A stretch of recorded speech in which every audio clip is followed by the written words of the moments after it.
Recent attacks on independent media exposed the desperation of ruling elite. Resisting the Govt and corporate pressures on journalists is a major task for democracy. Author P. Sudhi. In India, bizarre developments have become so normalized that they no longer shock people as they once did. This is striking, given that after the adoption of our Republican Constitution, Article 19 was alive and vibrant, safeguarding the citizens' right to freedom of expression. India's constitution was celebrated worldwide for enshrining citizens' rights, earning the country the epithet of the world's largest democracy. But that is no longer the case today. The assumption of office by the RSS-spearheaded BJP government has brought about a paradigm shift, particularly in the media landscape. The Union Ministry of Information and Broadcasting recently sent notices to 2 media houses and several YouTube channels, ordering the takedown of 138 videos and 83 Instagram posts. Scandalously, these included critical references to the Adani Group.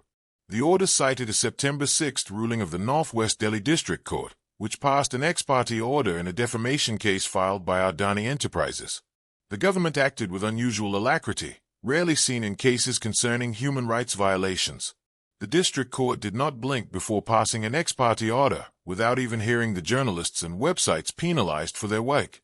Meanwhile, the Quasi-Judicial Securities and Exchange Board of India, SEBI, dragged its feet on pursuing serious charges of capital market violations.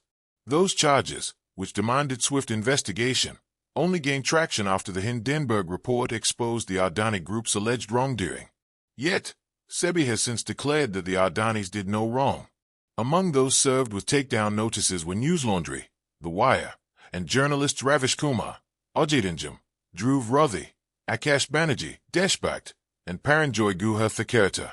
That Modi's close ally Gautam Adani would invoke defamation to obscure his company's misdemeanors is hardly surprising. This is how the corporate communal nexus operates. Yet, all the affected media entities and individuals have firmly defended their work, rejecting the charge that their reporting was unresearched or baseless. To understand this fully, one must look at the background of India's media transformation.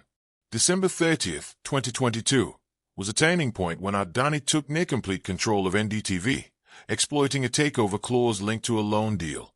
Even earlier, a 2019 report showed Reliance already controlled 72 media channels nationwide, proudly advertising its omnichannel presence. Such concentration of corporate control, and its corresponding power to shape narratives, has spelled the death of diversity and editorial independence in Indian media. India is now the world's largest media market. There are more than 140,000 registered newspapers and periodicals, including over 22,000 dailies, published in 189 languages and dialects.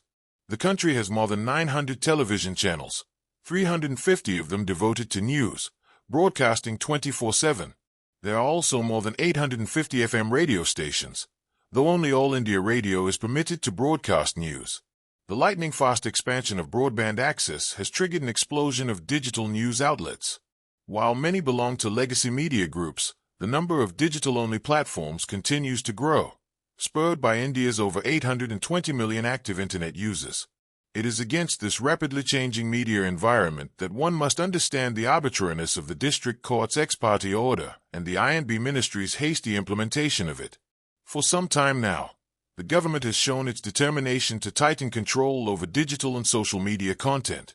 Despite the dominance of corporate-owned media, the reach, credibility, and persistence of independent outlets have been unsettling for the government and its corporate cronies. This is why, notwithstanding the overwhelming presence of Reliance Industries, the Adani Group, Bennett Coleman, and Living Media, many of which are on an acquisition spree, independent voices remain under constant attack. Foreign investment has further reshaped India's mediascape, embedding global influence into its structures. Cross-media ownership has become the norm, resulting in intricate webs of control that weaken diversity and editorial independence. These shifts have gone hand in hand with attacks on press freedom, as in 2019, when the editor of the Hindi daily Dainik Bhaskar was forced to resign after publishing a series of reports critical of the Adani Group. These are dark times, marked by neo-fascist traits, where news, truth, and reason are placed on the chopping block. Why else would Meredith Kopit-Levien, CEO of the New York Times, declare that the company will not be cowed by Donald Trump's $15 billion lawsuit, denouncing it as part of his anti-press playbook? Tellingly, Levian noted that Trump is following in the footsteps of his friend Modi's India. Globally too, repression of the press has taken violent turns. In Gaza, the Zionist forces of Netanyahu's IDF have deliberately targeted media workers. 270 journalists have already been killed in this ongoing settler colonial project to suppress truth. We have come a long way since 1988, when Edward S. Herman and Noam Chomsky's path-breaking manufacturing consent first outlined the propaganda model that would dominate modern media as an ideological tool to control minds and consciousness. Today, their warnings resonate with chilling clarity. The silencing of dissent, the concentration of ownership, and the attacks on independent journalism in India expose the deep anxiety and desperation of both the government and its corporate partners.